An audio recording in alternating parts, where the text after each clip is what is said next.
प्रभाव मंथन के सभी श्रोताओं और दर्शकों को मेरा नमस्कार। मित्रों, अक्टूबर के फर्स्ट वीक के बाद ही मैंने ये बाजार का रुख जो समझा, अपने अनुभव से वो मैं आपको शेयर किया।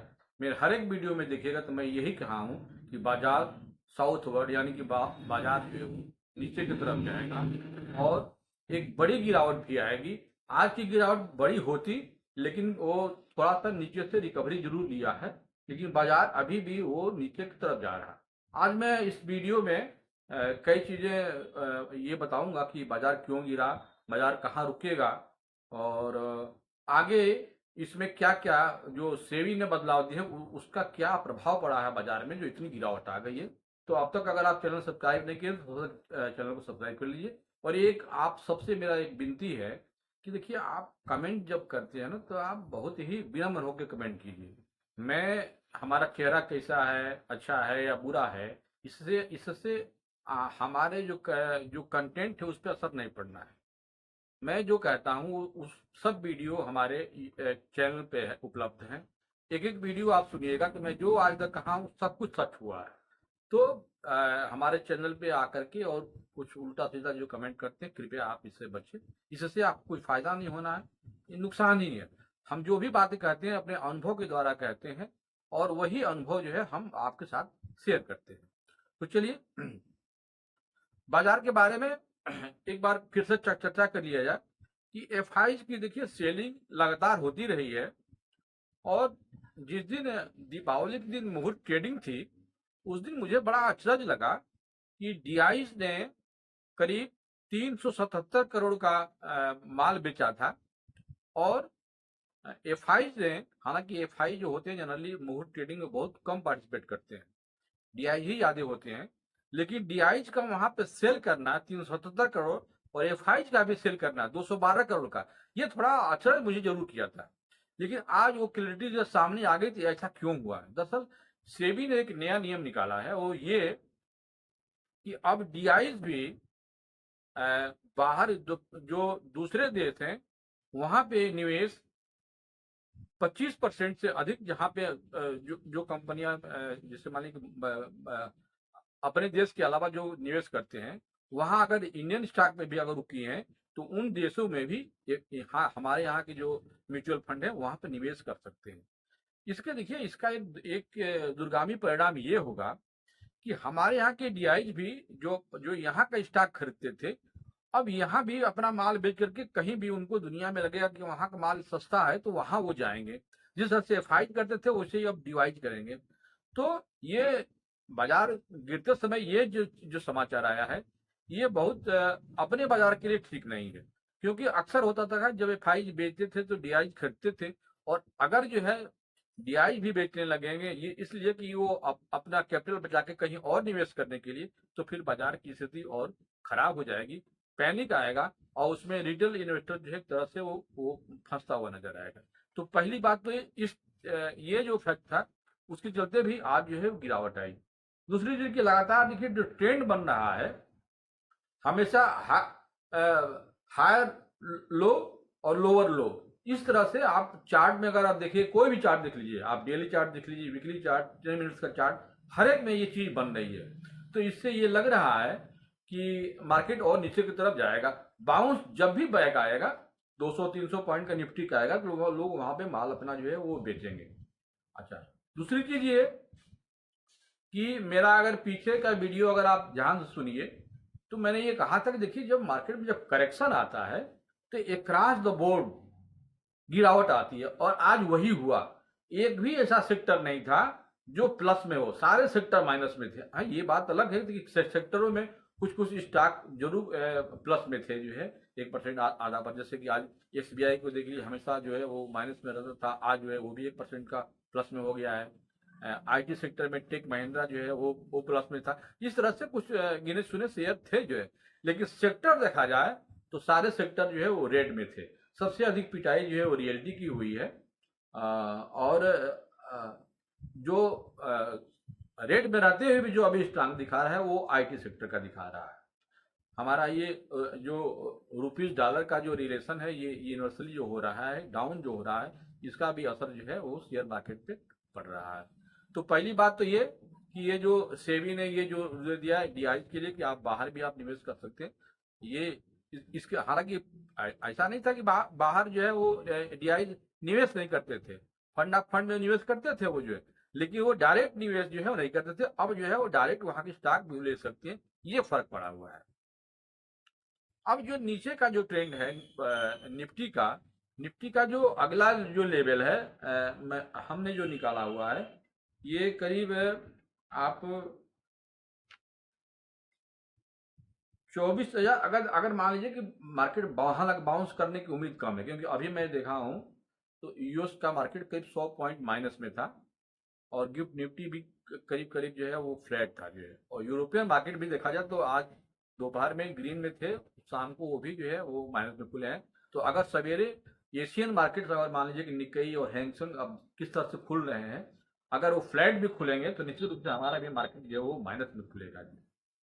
और उस केस में निफ्टी का जो हमारा सपोर्ट और रेजिस्टेंस मैंने जो निकाला है वो ये कि पहला जो अगर निफ्टी बैक करेगा, हालांकि चांसेस बहुत कम है, तो वो 24,265 वहां पे जब जाएगा तो एक रेजिस्टेंस मिलेगा उसको।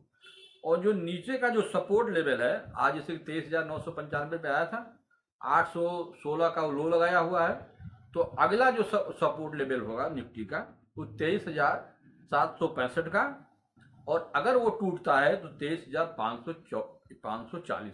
देखिए 23,500 का जो ये लेवल है इस पे अगर निफ्टी आता है तो आप ये मान के चलिए कि पूरा 10% का करेक्शन, यानी कि निफ्टी हमारा 26,277.35 के करीब जो है वो हाई लगाया था, वहां से 10% जो है वो 23,500 के आसपास आता है। तो ये मान के चलिए कि 10% का करेक्शन जो है वो कल ये होने की संभावना नजर आ रही है। अगर 23,500 का अगर ये लेवल टूट करके नीचे आता है तो आप ये मान के चलिए निफ्टी और भी नीचे करीब 22,000 तक ये जा सकता है।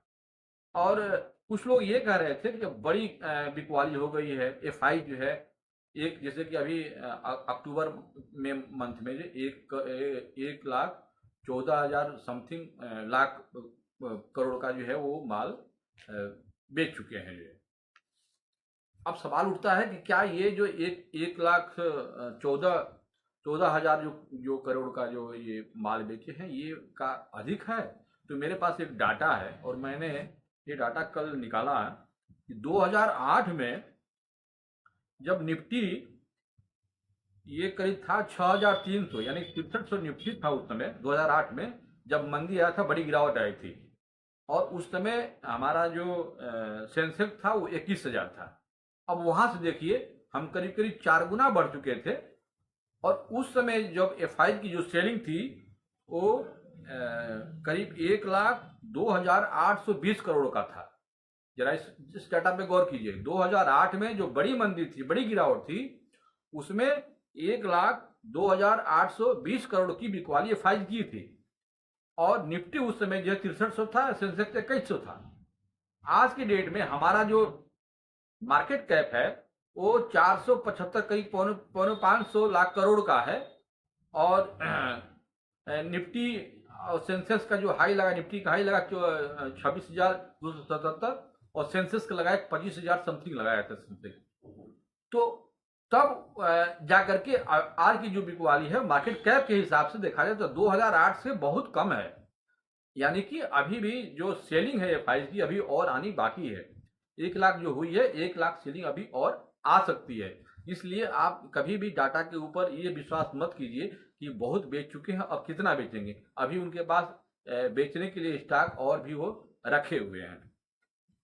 दूसरी बात कि अब देखिए क्या होगा जब मार्केट में अब जब गिरावट आएगी ना, तो हुआ है क्या, देखिए जो नए निवेशक होते हैं ना उनको गिरावट का अंदाजा नहीं होता है कि कितना मार्केट गिर जाए। उनको लगता है कि अरे अब तो बहुत गिर गया, बहुत गिर गया, कुछ कुछ न कुछ वो उनके पास कैपिटल आता है तो वो एक धैर्य खो जाते हैं और उसमें वो स्टॉक बाई कर लेंगे, और स्टॉक जब बाई कर लेते हैं तो वो स्टॉक और गिरने लगता है। जो बाद में जो शेयरिंग आती है ना तो उसमें स्टॉक बहुत तेजी से गिरता है। अभी जो स्टॉक जो गिरे हुए हैं वो हल्के हल्के गिरे हैं, लेकिन अब स्टॉक जो है वो तेजी से गिरेंगे और उनका कैपिटल उसमें जो है वो लाख हो जाएगा। तो रिटेलर के पास बहुत पैसा तो रहता नहीं है, तो मार्केट पूरा एक तरह से देखा जाए तो एफआई के हाथ में चला जाएगा। वो जैसे जब चाहेंगे वो मार्केट को गिराते चले जाएंगे। अभी उनकी बाइंग जो है फिलहाल नजर नहीं आ रही है।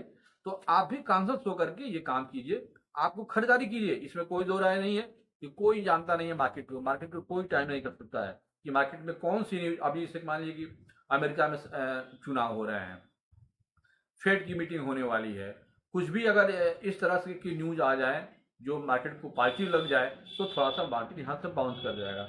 अभी इलेक्शन होने वाले हैं महाराष्ट्र में, झारखंड में, इन दो जगहों पे, स्टेटों में, और असेंबली में चुनाव हो रहे हैं। अगर सारे जगह भी अगर ये परिणाम अगर गवर्नमेंट के फेवर में आते हैं तो एक पॉजिटिव साइन होगा। लेकिन अगर वहाँ भी निगेटिव आता है तो ये सारे निगेटिव मिलकर के मार्केट को और नीचे ले जा सकते हैं। इसलिए मार्केट नीचे का दरवाजा अभी खुला हुआ है, ऊपर ऊपर जाने में उसको रेजिस्टेंस मिलेगा। तो उसी हिसाब से आप अपने कैपिटल का जो निवेश है उसी अनुसार से कीजिए। आप कैपिटल को बचा के रखिए। बाजार में जब एकदम क्लियर हो जाए कि नहीं नहीं बाजार अब यहाँ से ऊपर चलेगा, ये बात तभी मालूम होगा जब हमारा हमारा ये मार्केट 25,000 के ऊपर चलने लगेगा। ये आप सौदा महंगा लीजिए, लेकिन तब लीजिए जब आपको लगे कि नहीं अब यहाँ पे मैं खरीदूंगा तो हमारे सौदे का भाव यहाँ से गिरेगा नहीं। बहुत हड़बड़ी में, बहुत जल्दी में स्टॉक जो नीचे आ रहे हैं उनको बाई करने की कोशिश मत कीजिए। और मैं ये बात हमेशा कहता हूँ कि शेयर बाजार है, इसमें नोशनल लॉस होता है, रियल लॉस नहीं होता है। और भी शेयर गिरते हैं, आपका भी शेयर गिरता है। तो यही एक समय है कि आप अपने स्टॉक के सिलेक्शन को, अपना स्टॉक छोड़िए, किसी और स्टॉक में निवेश कीजिए। अब जैसे मान लीजिए कि हिंदुस्तान लीवर है, हिंदुस्तान लीवर का शेयर 3,000 तक गया था, आज जो है वो 2500-2400 की रेंज में चल रहा है। तो आप कहीं स्टॉक में ऐसे फंसे हुए हैं, उसको बेच करके यहाँ कर दीजिए। नतीजा अगर ऐसा नहीं करेंगे तो जानते क्या होगा, मार्केट मान लीजिए कि दोबारा निफ्टी अगर 26,000 चला जाए तो भी जरूरी नहीं है कि आप जिस स्टॉक में पैसा लगाए हैं कि वो भी वो रिकवरी लेगा। हो सकता है कि वो वहीं का वहीं रह जाए। और चूंकि एफआई क्या करते हैं ना, जब भी एक बार माल बेच लेते हैं तो दोबारा उसमें एंट्री नहीं करते हैं, वो हमेशा अपना स्टॉक जो है वो नया लेते हैं। तो इन सब चीजों को ध्यान में रख करके आप भी जो है ये सब काम कीजिए। एक दिन में मैंने ये जान लीजिए कि एक दिन में जब करेक्शन आता है ना, तो निफ्टी और आपका निफ्टी हो गया, बैंक निफ्टी हो गया, सेंसेक्स हो गया, इसमें बहुत भारी गिरावट आती है। आज करीब देखिए करीब 300 के पॉइंट के आसपास मार्केट गिरा। एक समय था तो 388 पॉइंट गिर गया था। तो इसको बोलते हैं ये हैवी सेलिंग होती है। इस तरह की सेलिंग अभी आगे भी बाजार आपको दिखाई देगा।